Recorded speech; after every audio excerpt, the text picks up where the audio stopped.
Aku ingin menceritakan kisahku yang mungkin tidak semua orang akan percaya. Perkenalkan, namaku Amelia Putri. Aku berumur 19 tahun serta dilahirkan dari keluarga yang broken home. Aku akan menceritakan tentang kisah teman tak kasat mataku. Begini ceritanya. Aku berasal dari Banten. Ini bukanlah cerita horor, melainkan kisah pilu yang dialami oleh sahabat tak kasat mataku ini. Aku bertemu dengannya saat umurku masih 17 tahun. Dipertemukan dengan tidak sengaja dan dipisahkan karena keadaan. Aku mengisahkan sosok sahabatku ini yang selalu membantuku agar tidak diganggu oleh jin yang jahat. Sebut saja namanya Sasa. Dia adalah teman tak kasat mataku. Semasa hidupnya dikenal sebagai gadis cantik yang sangat lembut. Ia meninggal karena tertabrak oleh truk. Ia tergeletak dengan bersimbah darah dan mukanya, mohon maaf, hancur berantakan. Sedangkan si penabrak melarikan diri dan belum diketahui identitasnya hingga saat ini. Kecelakaan itu bermula saat Sasa sedang mengendarai motor karena ingin pulang ke rumahnya yang cukup jauh dari sekolah. Asal-usul aku bisa berteman dengan Sasa ialah saat acara karantina paskibra di sekolahku. Kami dikarantina di sekolah agar waktu latihan kami lebih banyak dan untuk mendisiplinkan kami semua. Pada malam hari, sekitar pukul 7 malam, saat kami semua beristirahat dan nonton bareng pertandingan sepak bola di lapangan sekolahku, para senior dan teman-temanku menikmati pertandingan itu. Tapi aku merasa tidak nyaman dan tiba-tiba mengalihkan pandangan ke kelas yang sedang direnovasi. Kelas itu tampak gelap dan memang terlihat angker. Aku melihat sosok gadis berambut panjang dan bermuka hancur, berlumur darah, melambaikan tangannya ke arahku. Ia seperti ingin sekali kuhampiri. Aku penasaran apakah yang aku lihat juga dilihat oleh teman-temanku.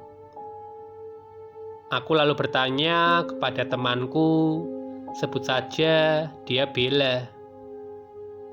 Bel, lihat.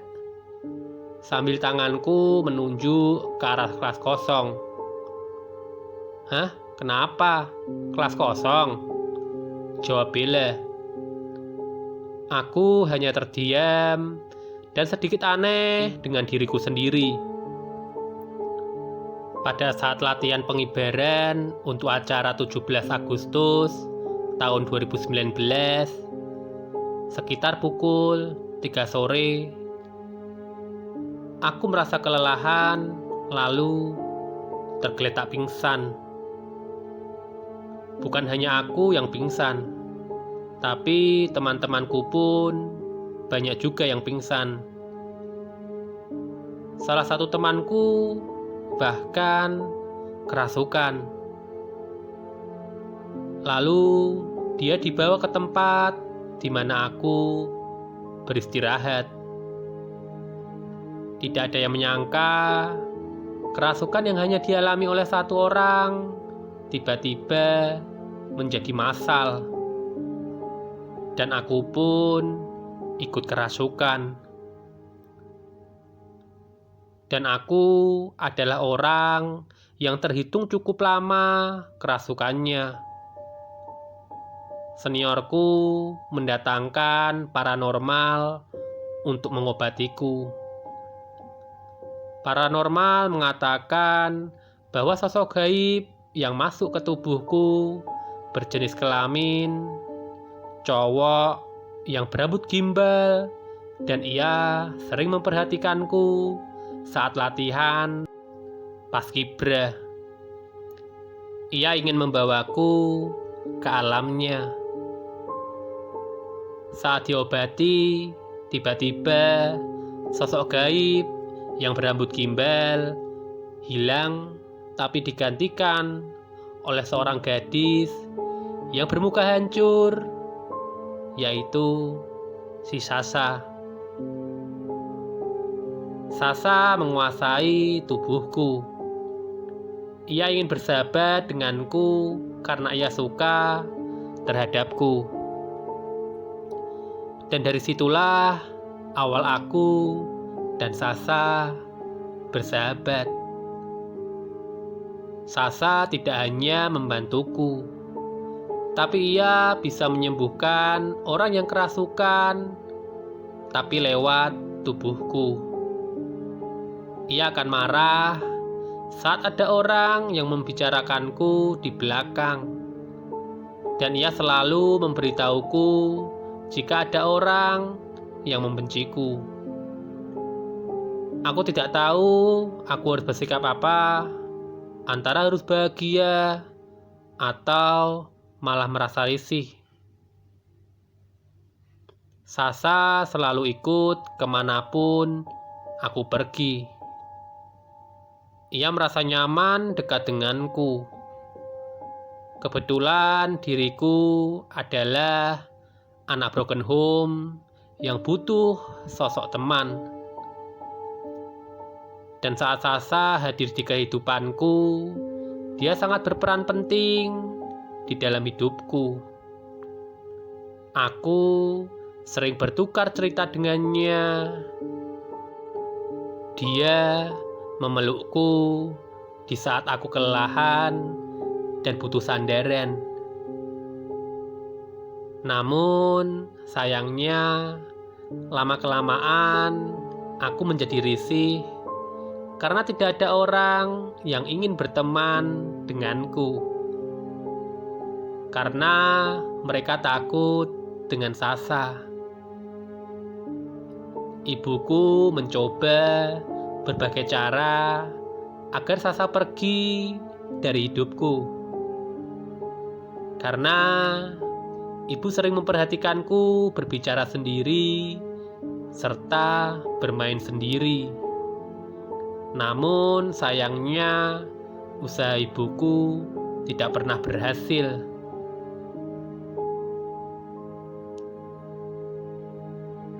Saat aku menjadi alumni Paskibra, tiba-tiba Sasa juga pergi dari hidupku. Dia pergi tanpa berpamitan, dan aku tidak tahu dia kemana. Setelah beberapa bulan, tiba-tiba Sasa datang kembali, dan dia menceritakan semuanya kepadaku. Dia tidak ingin aku kesepian. Dia ingin selalu bersamaku. Tapi dia merasa sedih dan bersalah saat aku tidak ada yang menemani. Dan mau tidak mau, Sasa harus pergi ke tempat asalnya dan tidak pernah menggangguku lagi.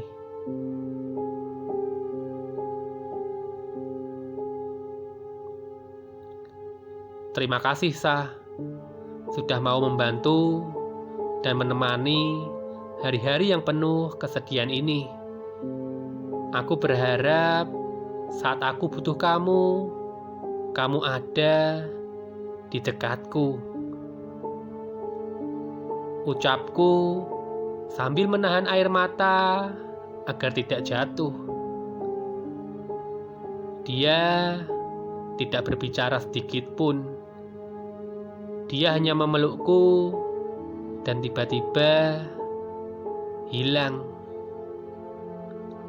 Sayangnya, sampai saat ini Sasa tidak pernah hadir dan benar-benar pergi dari kehidupanku.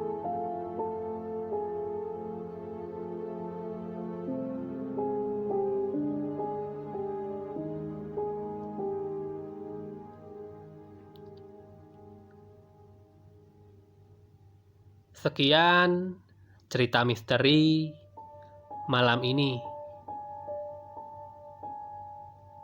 Mungkin cerita ini tidak terlalu seram,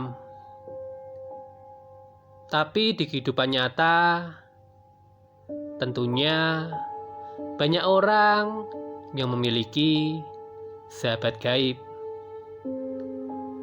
Atau mungkin para pendengar ada yang mempunyai sahabat gaib dan saat ini sedang mendengarkan cerita ini bersama sahabatnya itu.